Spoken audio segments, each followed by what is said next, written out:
Good morning, everyone. Signman Matt here. Going to try to give you a couple of quick tips and tricks. We're importing architectural drawings into Corel.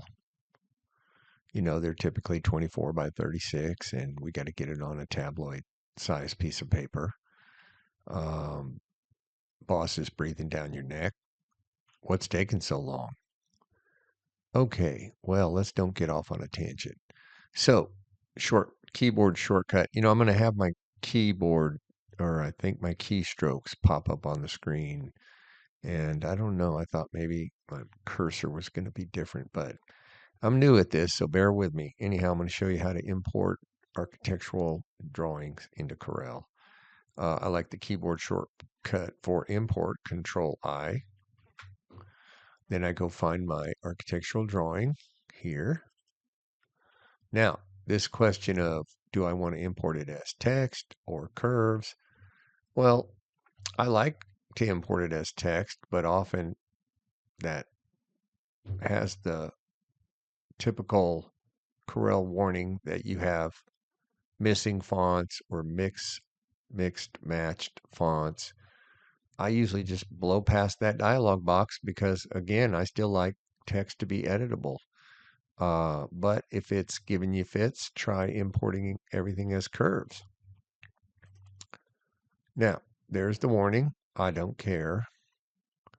I would try to explain this warning, but that's for another lesson. I say, okay. Now, here comes a little tip. When this appears, don't just click. There's several things you can do. You can hit the space bar and it'll land right on the middle of your page. That's a good tip. That's really important if you're bringing someone else's Corel drawings back into your CorelDRAW and you're bringing them in from a PDF, because you can import a PDF and, you know, take over where they left off in Corel. They probably exported it out of Corel as a PDF. That's another lesson. But here's the thing you don't want to do. You don't want to left click and then drag. You might think, well, that's an easy way to get it to fit on my page. I'll just left click and drag from here to here and it'll all fit on my page. But it won't be to scale anymore. Okay, we want to keep it to scale if it is to scale. We're going to check that too. Okay, so I just hit the space bar. Lands right on the middle of my page. I don't really need it on the middle of my page, but I just wanted to remind you of that tip. First thing you want to do is check and see if it's a group. Nope, since I can grab some of these things, it's not a group. So I zoom in and I snatch the address, make it taller, put it over here, and then I start getting rid of things I don't need. Delete. We call this the cleanup phase, where you're being asked to strip off all this unnecessary architectural goulash and get down to just an elevation that you can use. Let me show you real quick how to check the scale. See if this thing is scaled. They're saying it's 1/4 of an inch equals a foot.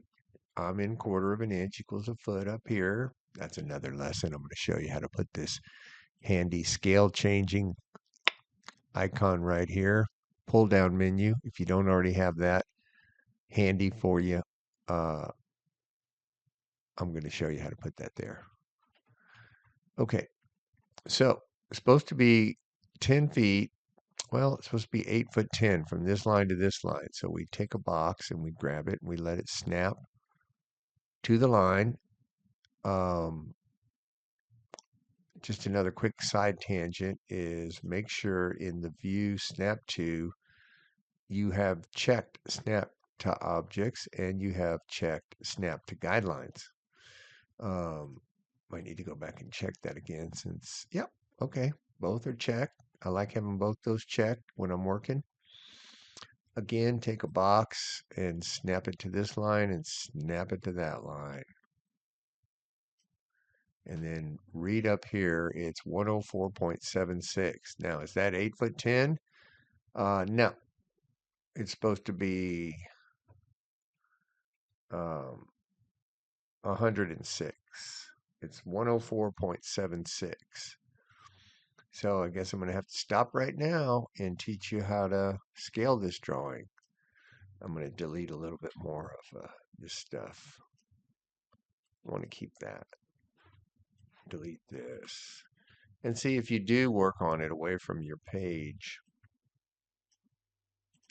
there'll be less in your face, getting in your face while you're trying to clean up. All right, so let's do this. Maybe I can just bring my calculator up on the screen.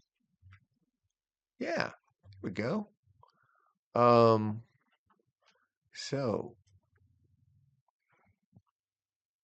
we're supposed to be 106, which is 8 foot 10, and we're 104.76.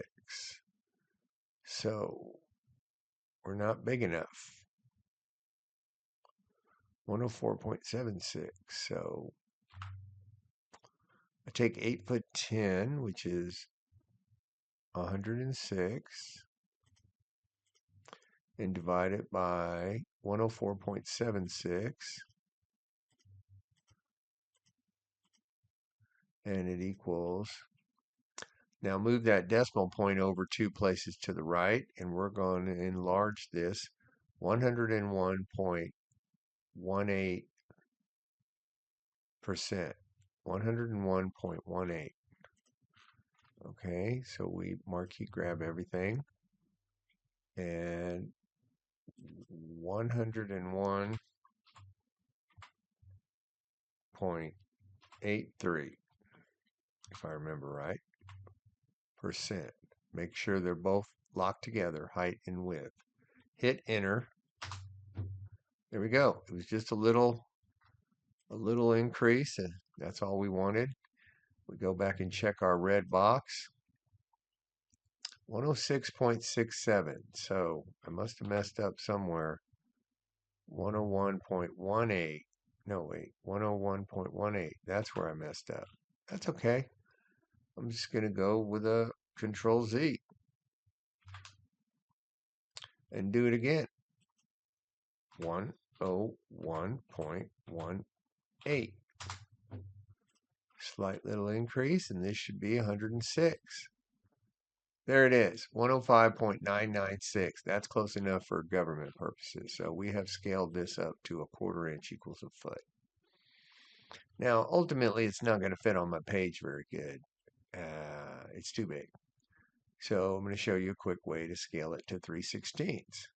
And that is, marquee grab everything, copy this number, the width,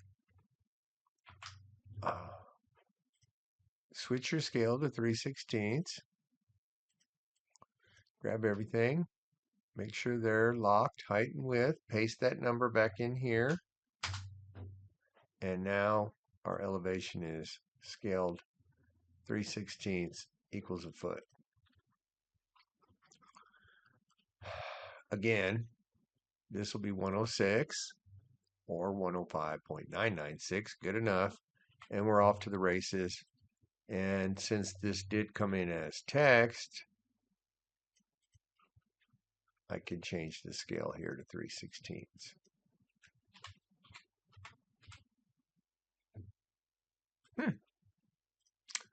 Looks like something's happening where they have a ghost, you know, those architects in their AutoCAD. Gotta love it. So sometimes you just got to get in the wireframe view to see everything that's been duplicated and everything that's a mess from their AutoCAD world, and get rid of some of it and move on. You know, and even if there is two, doesn't really matter if you're not working on a file that's going to be ultimately cut on a machine into a piece or a part. Okay, well, I think that's enough for now. I'm just getting started with these videos and see if they help you. And I thank you. Don't forget to like and subscribe, because I'm going to be putting out a bunch more tips and tricks. 35 years of wrestling this CorelDRAW in the sign industry. Thank you very much.